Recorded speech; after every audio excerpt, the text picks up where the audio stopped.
कहानी की शुरुआत में हम जैक नाम के एक आदमी को देखते हैं जो अभी अभी सोकर उठा है। वो उठते ही अपना रेडियो ऑन करता है लेकिन उसमें कुछ नहीं आ रहा होता। जैक को लगता है कि शायद रेडियो खराब हो चुका है। आगे वो अपने कुछ दोस्तों को फोन करने की कोशिश करता है लेकिन उसका फोन भी नहीं चल रहा था। जिसके बाद वो तैयार होकर अपने ऑफिस के लिए निकल जाता है। रास्ते में वो अपनी कार में पेट्रोल डलवाने के लिए एक पेट्रोल पंप पर रुकता है लेकिन दुकान के अंदर जाकर वो देखता है कि कैश काउंटर पर कोई नहीं था। वो किसी को इधर उधर ढूंढने लगता है पर तभी उसे किचन में से धुआं आता हुआ दिखाई देता है। जैक अंदर जाता है तो वो देखता है कि वहाँ पर कोई पानी उबालने के लिए रखकर पता नहीं कहाँ चला गया है। वहीं पास में ही एक टॉयलेट का दरवाजा अंदर से बंद था तो जैक को लगता है कि अंदर कोई तो जरूर होगा, लेकिन जब वो उसके अंदर देखता है तो वो भी खाली होता है। फिर जैक उस जगह से थोड़ा आगे जाता है और देखता है कि पिछली वाली सड़क ही नहीं बल्कि इस सड़क पर भी कोई नहीं है। अब जैक को थोड़ा अजीब लगने लगता है लेकिन फिर वो सोचता है कि चलो ऑफिस जाकर देखते हैं, वहाँ पर कोई ना कोई तो मुझे मिल ही जाएगा। फिर थोड़ा आगे जाने पर उसे घर में कुछ मूवमेंट होती हुई दिखा तो जैक तुरंत अपनी कार रोककर उस घर में चला जाता है। वो दरवाजा खटखटाता है पर कोई भी दरवाजा नहीं खोलता। आखिर में परेशान होकर जैक कांच तोड़कर अंदर चला जाता है। वो देखता है कि घर तो पूरा खाली पड़ा है और किचन में पानी का पाइप टूटने की वजह से पानी लीक हो रहा है। जैक उस पानी की सप्लाई को बंद करता है और उस घर से बाहर निकलकर अपने ऑफिस की तरफ जाने लगता है। फिर थोड़ा आगे जाने पर उसे सड़क के बीचों बीच एक गैस का टैंकर खड़ा हुआ दिखाई देता है। वो उस टैंकर के अंदर जाता है और वहाँ पर पड़ी हुई एक वॉकी टॉकी से किसी से बात करने की कोशिश करता है लेकिन उसमें से भी उसे कोई रिप्लाई नहीं मिलता। फिर वहाँ से थोड़ा आगे जाने पर वो शहर पहुँच जाता है लेकिन वहाँ पर भी उसे कोई इंसान नहीं दिखता। अब जैक यहाँ पर डरने लगा था और उसे लग रहा था कि मैं कोई सपना तो नहीं देख रहा, क्योंकि ऐसा तो हो ही नहीं सकता कि सभी लोग रातों रात गायब हो जाएं। तभी जैक को एक जगह से धुआं निकलता हुआ दिखाई देता है। वो सोचता है कि शायद वहाँ पर तो कोई जरूर होगा, लेकिन वहाँ पर जाकर वो देखता है कि वहाँ तो एक प्लेन क्रैश हो रखा है। जैक सोचता है कि चलो प्लेन के अंदर मरे हुए लोग तो होंगे ही, लेकिन जब वो उस प्लेन के अंदर जाता है तो वहाँ पर भी उसे कुछ नहीं मिलता। इसके बाद जैक अपने ऑफिस आता है जहाँ पर वो किसी तरह की रिसर्च के ऊपर काम कर रहा था।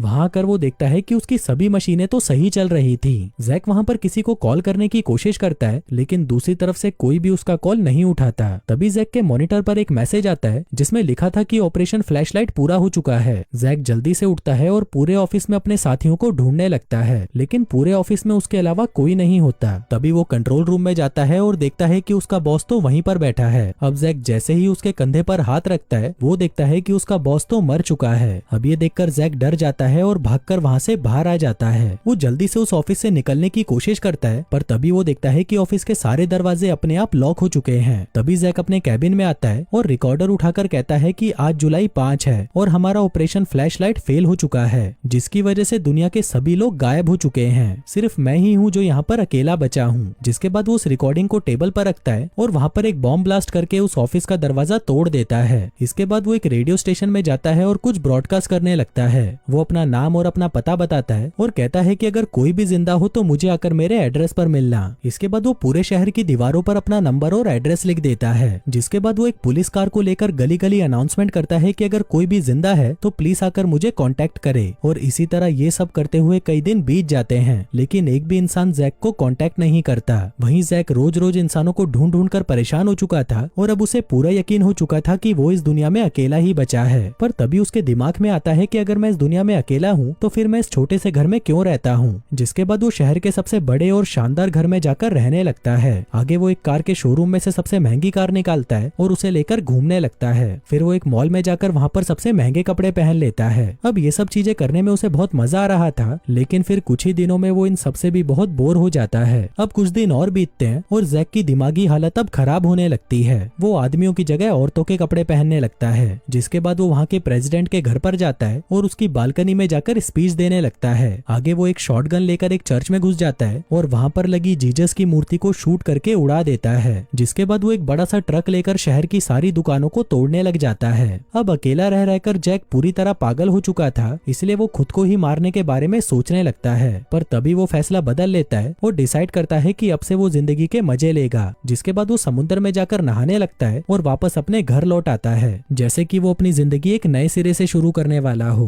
फिर एक दिन जब वो अपने घर पर आता है तो वहाँ पर उसे कुछ आवाजें सुनाई देती हैं। वो देखता है कि वहाँ पर एक लड़की थी जो उसके ऊपर गन पॉइंट करी हुई थी। अब उस लड़की को देखकर जैक बहुत खुश होता है और उसे गले लगा लेता है क्योंकि इतने दिनों बाद उसने कोई इंसान देखा था। वहीं वो लड़की भी जैक को देखकर बहुत खुश होती है। आगे वो लड़की उसे अपना नाम जैनी बताती है। वो कहती है कि एक सुबह जब मैं सोकर उठी तो सभी लोग गायब हो चुके थे, मैं अकेली ही पूरे शहर में घूम रही थी, पर तभी मैंने दीवारों पर आपका एड्रेस देखा तो मैं यहाँ पर आ गई। अब बातें करते करते जेनी सो जाती है और वहीं जैक भी पास में ही बैठा उसे देखता रहता है, जिसके थोड़ी देर बाद वो भी सो जाता है। अगली सुबह वो दोनों शहर की तरफ जाते हैं क्योंकि उनको लग रहा था कि अगर हम दोनों जिंदा हैं तो कोई और भी जिंदा हो सकता है, लेकिन काफी ढूंढने के बाद भी उन्हें वहाँ पर कोई इंसान नहीं दिखता। फिर ऐसे ही एक दिन जैक जेनी को अपने एक एक्सपेरिमेंट के बारे में बताता है कि हम वायरलेस एनर्जी बनाने की कोशिश कर रहे थे, लेकिन उस एक्सपेरिमेंट में हम फेल हो गए और मुझे लगता है कि शायद इसी की वजह से सभी लोग गायब हुए हैं। अब ये सुनते ही जेनी डर जाती है और वहाँ से चली जाती है। अब ऐसे ही कुछ दिन और निकल जाते हैं और अब जैक और जेनी एक दूसरे के करीब आने लग गए थे। आगे वो दोनों बाहर आते हैं और अपनी पसंद की वो सारी चीजें करते हैं जो वो हमेशा से करना चाहते थे।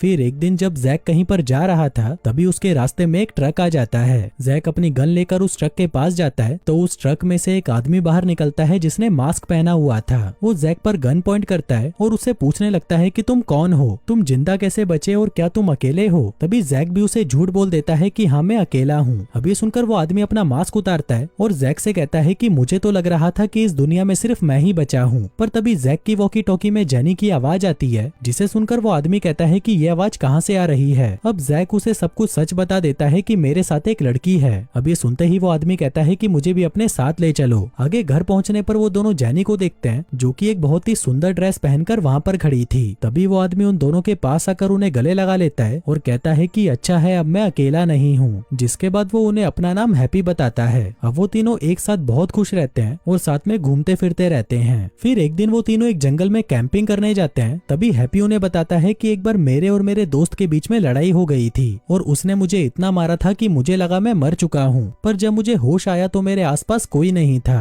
और तब मुझे पता चला कि मैं इस दुनिया में अकेला बचा हूँ। तभी जेनी कहती है कि उस दिन मैं बाथरूम में हेयर ड्रायर यूज कर रही थी, तभी मुझे जोर का एक झटका लगा और मुझे लगा कि मैं मर गई, लेकिन जब मुझे होश आया तो सारे इंसान गायब हो चुके थे। तभी जैक कहता है कि मैंने भी उस रात ऑफिस में हुई एक लड़ाई से परेशान होकर नींद की गोलियां खा ली थी, लेकिन फिर सुबह उठते ही मैं इस दुनिया में अकेला ही बचा था। फिर उसी रात जब ये सभी सो रहे थे तभी जेनी को बाहर किसी के गाने की आवाज आती है। फिर जेनी जब बाहर जाती है तो वो हैप्पी को वहाँ पर देखती है जो एक कब्र पर खड़ा होकर गाना गा रहा था। जेनी को लगता है कि इसको डिस्टर्ब करना सही नहीं है, इसलिए वो वापस आकर सो जाती है। अगली सुबह जैक अपने किए हुए एक्सपेरिमेंट की जांच कर रहा था, जिस दौरान वो हैप्पी और जेनी को साथ में जॉगिंग करते हुए देखता है। जेनी उससे पूछती है कि तुम्हारा फ्रेंड तुम्हें मारना क्यों चाहता था। हैप्पी कहता है क्योंकि मैं उसकी पत्नी के साथ सो रहा था और फिर मैंने उसे मार डाला। अब ये सुनते ही जेनी घबरा जाती है और वहाँ से चली जाती है। फिर घर आते ही जैक जेनी से पूछता है कि क्या हुआ, तुम रो क्यों रही हो, जिस पर जेनी कहती है कि कुछ भी नहीं। फिर जैक हैप्पी से पूछता है कि जेनी को क्या हुआ। हैप्पी कहता है कि पता नहीं, मैंने तो उसे कुछ नहीं बोला। अब जैक और हैप्पी के बीच में लड़ाई हो जाती है और जैक अपनी कार लेकर वहाँ से चला जाता है। तभी हैप्पी को भी गुस्सा आ जाता है और वो भी एक गाड़ी लेकर जैक के पीछे पड़ जाता है। वहीं इन दोनों को गुस्से में देखकर जेनी भी अपनी कार लेकर इनके पीछे जाने लगती है। तभी जैक हैप्पी की गाड़ी से टकराता है और एक गड्ढे में जाकर गिरता है, लेकिन इसमें किसी को भी चोट नहीं लगती। इसके बाद ये दोनों फिर से लड़ने लग जाते हैं, पर तभी जेनी उन दोनों पर गन पॉइंट कर देती है और कहती है कि आपस में लड़ना बंद करो। अब वो दोनों ही उसकी बात मान जाते हैं और जेनी के साथ वापस घर जाने लगते हैं। तभी रास्ते में जैक उनसे कहता है कि जिस घटना के बाद सभी लोग गायब हुए थे वो वापस होने वाली है और इसमें अब हम तीनों भी गायब हो सकते हैं। अब ये सुनते ही वो दोनों डर जाते हैं। इसके बाद वो तीनों जैक के ऑफिस जाते हैं, जहाँ पर जैक देखता है कि कल सुबह 6 बजे वो घटना वापस होगी। अब इन तीनों को कैसे भी करके इसे रोकना था, पर तभी एक लाल रंग की रोशनी आती है और इन तीनों को अजीब अजीब चीजें दिखाई देने लगती हैं। हैप्पी को लगता है कि दुनिया उल्टी हो गई है और वो उल्टा चलने लगता है, लेकिन फिर कुछ ही मिनटों में सब कुछ नॉर्मल हो जाता है। तभी हैप्पी और जेनी एक दूसरे को गले लगा लेते हैं, जो देखकर जैक को जलन होने लगती है। आगे जैक अपना रिकॉर्डर ऑन करता है और उसमें कहता है कि आज जो कुछ भी हुआ वो सिर्फ इस घटना का छोटा सा हिस्सा था, असली घटना तो कल होने वाली है और उसका मेन रीजन है मेरे ऑफिस से निकलता हुआ रेडिएशन। अगर हम मेरे ऑफिस को ही खत्म कर दें तो सब कुछ वापस नॉर्मल हो जाएगा। इसके बाद वो तीनों एक गोडाउन में जाते हैं, जहाँ पर ट्रक भरकर बारूद पड़ा हुआ था और इतना बारूद काफी था जैक के ऑफिस को बर्बाद करने के लिए। आगे हैप्पी उस ट्रक को लोड करके ऑफिस की तरफ निकल पड़ता है और वहीं जैक और जेनी भी उसके आगे चल रहे थे।